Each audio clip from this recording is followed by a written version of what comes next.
हमारी सबसे बड़ी डिमांड तो ये है कि सरकार एक वाइट पेपर लेकर के आए कि अभी तक जो तुमने ये 80 साल तक आरक्षण दिया है, जिन जिन को दिया है, और उनकी संख्या बढ़ती ही जा रही है, मतलब लोग बैकवर्ड होते ही जा रहे हैं, तो इस पर एक वाइट पेपर लाओ कि भाई इससे लाभ किसको मिला है।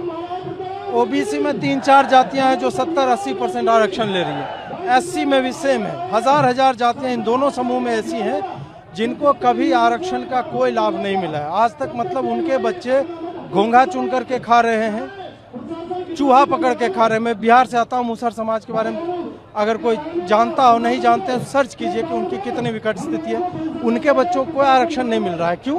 क्योंकि उन जाति समूहों के नेता भी नहीं। नेता भी आप देखोगे तो जाटव का ही है, नेता आप देखोगे यादव का ही है, जाट का ही, गुर्जर का ही।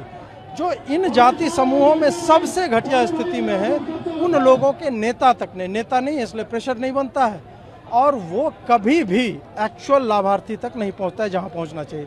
पहली डिमांड व्हाइट पेपर लाइए, हर दशक दर दशक क्या लाभ किस जाति को पहुंचा है उस हिसाब से कीजिए। दूसरी डिमांड है कोटा विद इन कोटा, जिसपे सरकार ने अभी कहा कि हम उसमें क्रीमी लेयर नहीं लागू करेंगे, लागू करना पड़ेगा। हर साल 5 चुनाव होते हैं इस देश में, सवर्णों से यही आग्रह है कि चुनाव में इस गर्मी को पहुंचा, क्योंकि गर्मी केवल अराजकतावादी मॉब की गर्मी नहीं होती है जो पत्थरबाजी करके और आग लगाती है देश के संसाधनों में। हम आग नहीं लगाएंगे, लेकिन हीट तरह तरह से जनरेट होता है, रेडिएशन का हीट होता है, फ्यूजन से होता है हीट, फिजन से होता है, आग से होता है, और विचारों से गर्मी आती है। तो विचारों की गर्मी दिखाइए और ये गर्मी सरकार तक पहुंचाइए आप लोग।